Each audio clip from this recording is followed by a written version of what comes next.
j'ai rencontré en fait très jeune des poètes, et notamment un, Philippe de Niomandre, avec qui j'ai eu une relation vraiment artistique très forte.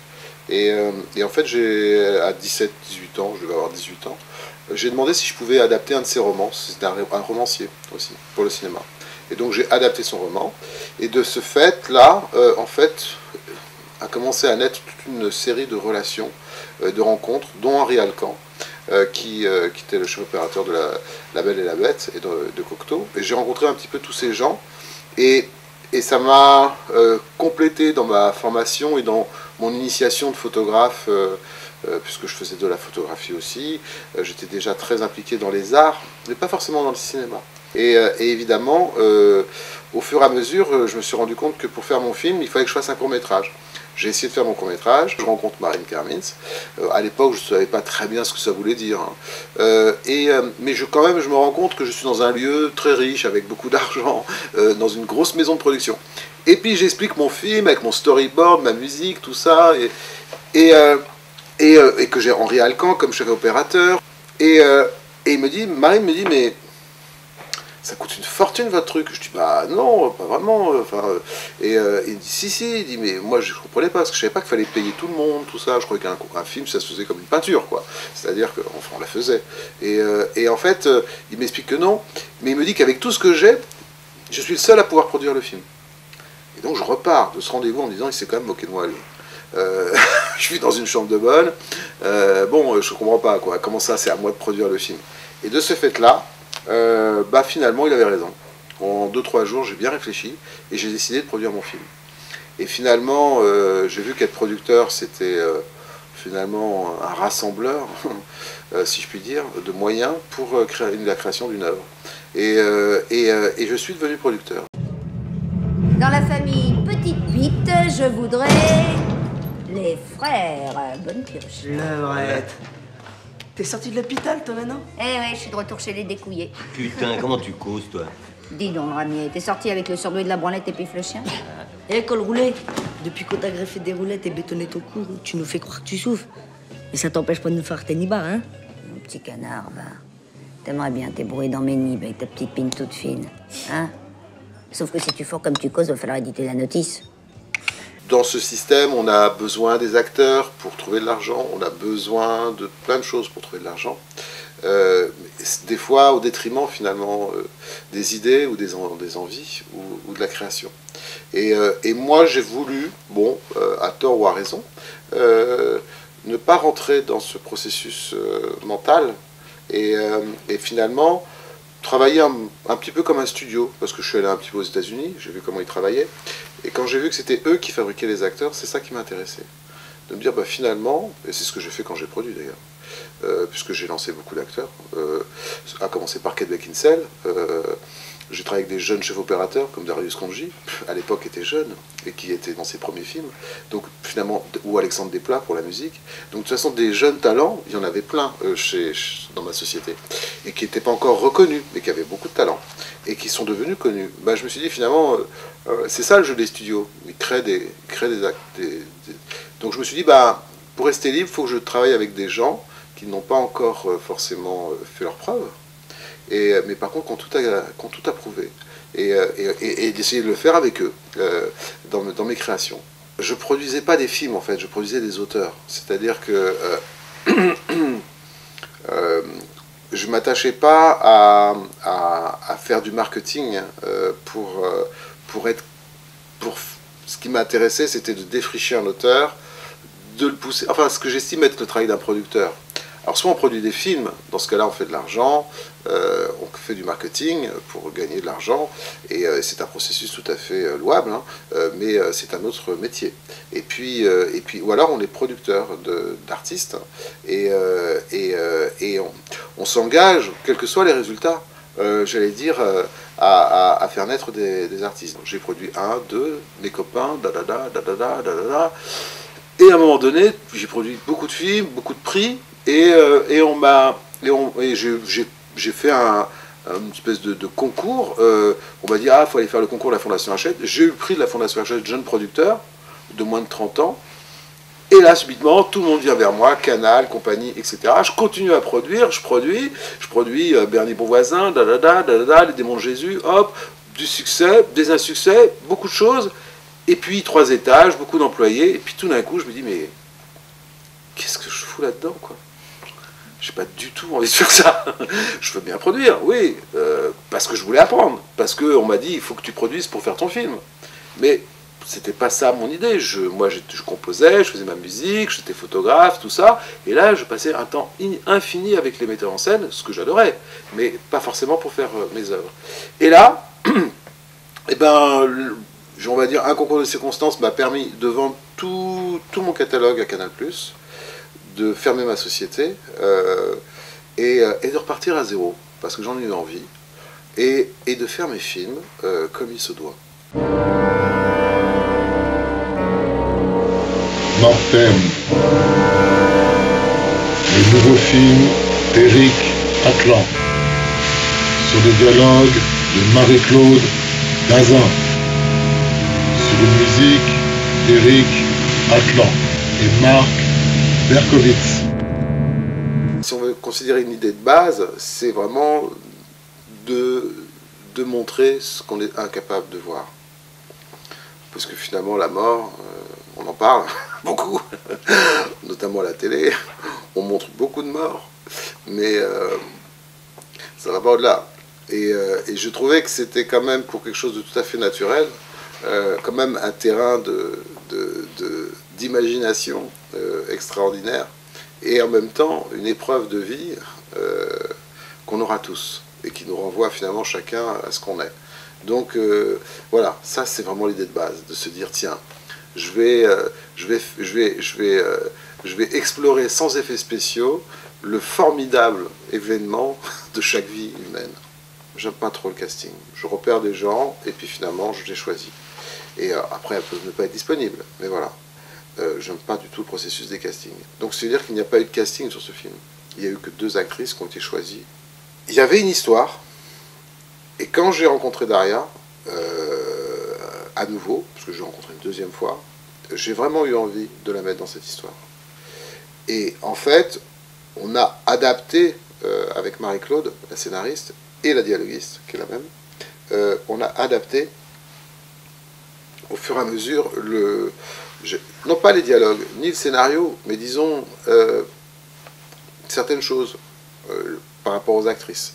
Et notamment, Diana, c'est-à-dire celle qui joue l'âme, là pour le coup, j'allais dire que son rôle a été écrit que pour elle. L'écriture, ça a été relativement rapide, à peu près 3 mois, hein, on va dire 3-4 mois, pardon.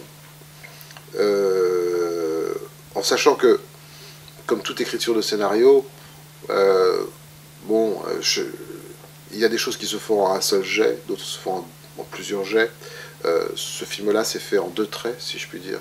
Il y a eu un premier trait, et puis il y a eu un 2e trait. Donc c'est pour ça que je dis 4 mois. Ça fait 2 fois 3 mois, 4-5 mois. Là, c'est le scénario. Et puis, par contre, la production, ça a été très très vite. Le film s'est tourné en 30 jours.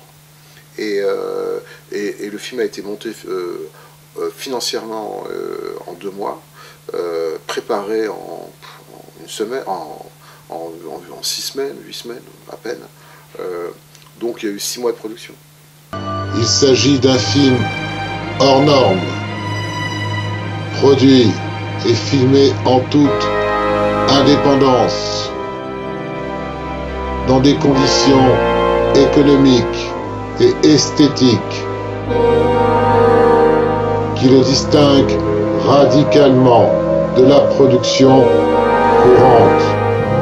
Mortem, bien sûr que c'est du cinéma, mais c'est un film de méditation, c'est un film qui est travaillé sur sa lumière, qui est travaillé sur sa musique, d'une certaine façon. C'est une façon de raconter l'histoire qui fait que de toute façon, c'est pas une consommation classique d'un film. Je crois que le cinéma va se consommer de différentes façons. Bon, il y a le film, on va dire, allez, de papa, si je puis dire, un peu classique et tout ça, bon, qui est, voilà, celui qu'on consomme le soir parce qu'on a envie de dormir, et dans son lit avec une grande télé, ou on va aller sortir en salle, bon, ça c'est, Canal fait ça très bien, et puis, après, il y a, j'allais dire, du cinéma, avec des démarches artistiques qui sont tout à fait inappropriées, j'allais dire, à un marketing particulier, parce que ce sont des exceptions, et ce sont surtout des prototypes, puisque c'est une création.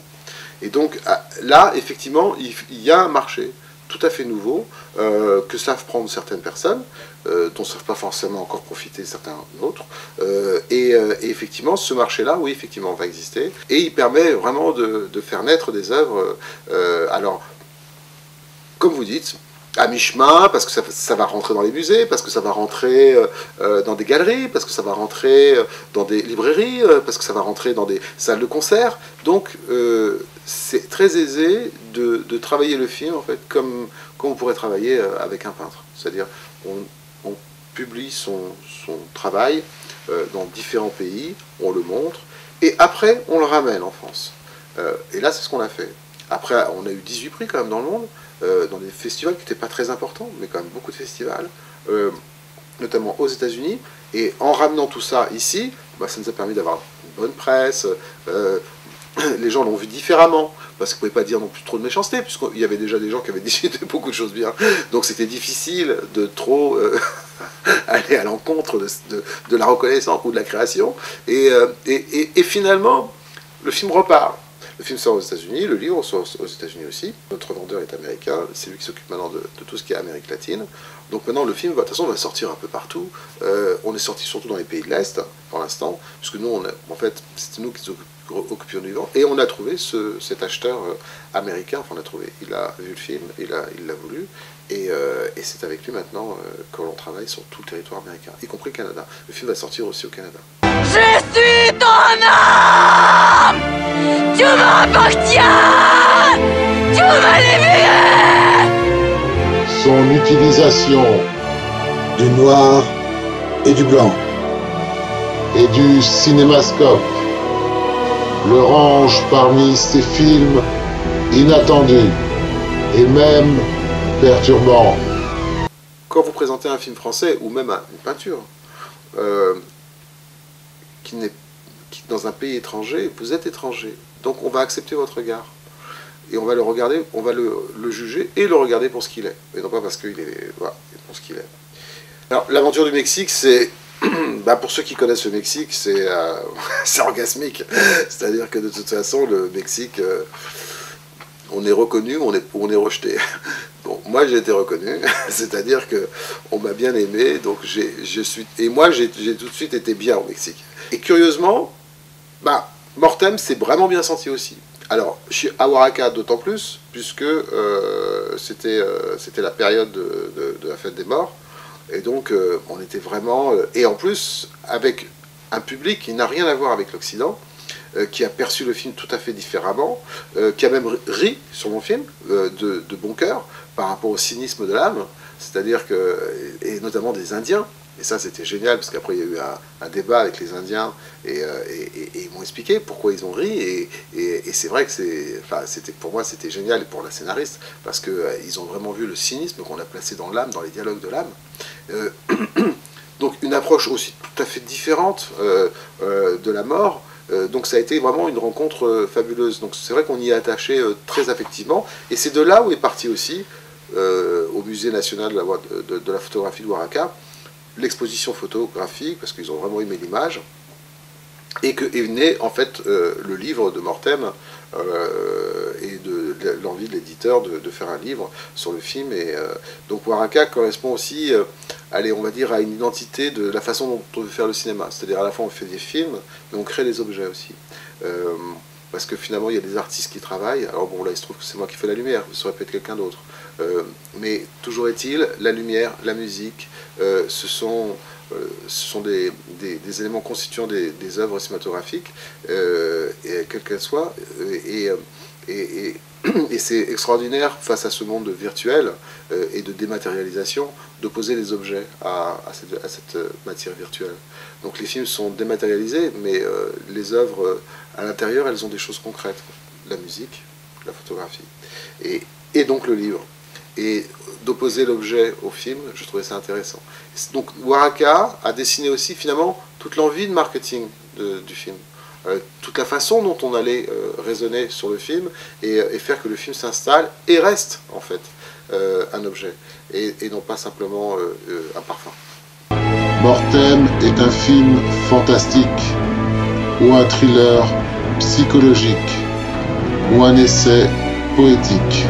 Il possède la qualité rare de ne pas se laisser réduire à une étiquette ou un modèle préformaté.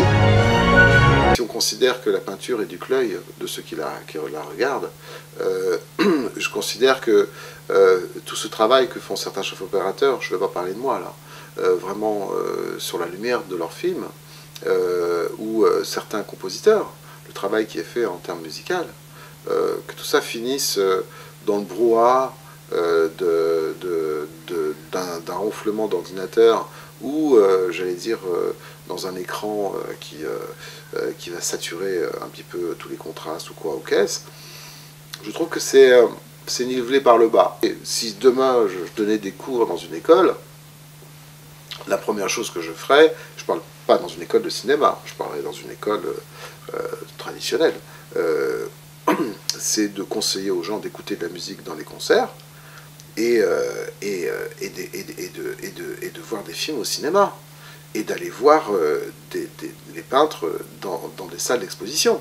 Maintenant, on peut toujours avoir des Polaroids d'une expo, je veux dire, sur Internet, mais c'est pas pareil.